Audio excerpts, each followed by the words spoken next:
यानंतर आणखीन एक धक्कादायक बातमी आहे। मोबाईलच्या जमान्यात पावलोपावली माणुसकी हरवल्याचं चित्र दिवसेंदिवस गडद होताना दिसतंय। याचाच प्रत्यय येणारा एक मुर्दाड प्रकार सोमवारी मध्य रेल्वे मार्गावरच्या शहाड स्थानकाजवळ घडला। संपूर्ण प्रकरण काय आहे पाहूया हा सविस्तर रिपोर्ट। तो नाल्यात पडला होता, बुडत होता।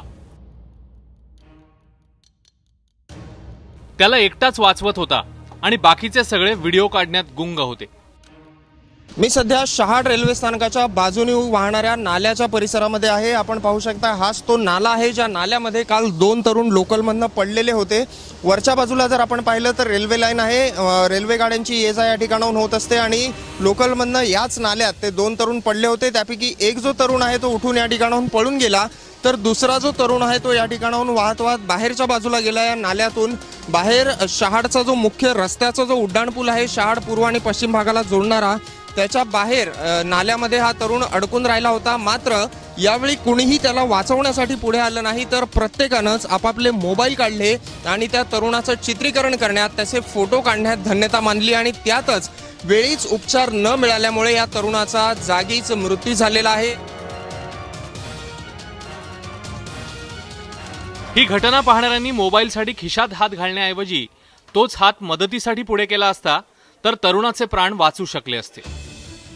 कुछ लोगों ने गर्दी किया था, तो मैंने देखा कि ना कोई लड़का एक कॉलेज का कि एक विक्टिम था उसको निकाल रहा था बाहर, और बाद में उसको निकालने के बाद लोगों ने बताया कि वो ट्रेन से गिर गया था। 2 जन थे, एक तो निकल के भाग गया और ये जो लड़का जो ट्रेन से गिरा, कोई किनारा लगने के बाद में उसके सर पे मार लगने से अनकॉन्शियस हो गया और बाद में हो सकता है पानी भी नहीं पीने की वजह से वो एकदम ढीला पड़ गया था। की लोकांनी शूटिंग करण्यापेक्षा आधी अशा घटनांमध्ये जीविताला पहिले वाचवलं पाहिजे आणि मग आपलं शूटिंग करा, त्याचं काय करायचंय ते करा, पण माणसाचा जीव वाचवणं याला प्राधान्य दिलं पाहिजे। अतिशय असंवेदनशील भाग होता तो की एखादा जीव जातो आणि लोक त्याचं फक्त शूटिंग करतात आणि त्याची नंतर ते पुढे प्रसारित करतात। हे अतिशय असंवेदनशीलपणाचं लक्षण दिसतंय।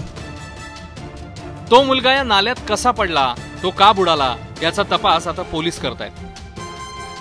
अद्यापही त्याचं काय कारण समजलेलं नाहीये, तपास चालू आहे, परंतु सगळ्या अँगलने तपास, जोपर्यंत ती बॉडी कोण आहे किंवा त्याच्याबरोबरचे कोण मित्र वगैरे होते का याचा तपास आम्ही करत आहोत आणि एकदा नातेवाईक किंवा मित्र यांचा तपास लागला की आम्ही लवकरच त्याचं कारण जे आहे ते सुद्धा शोधून काढू।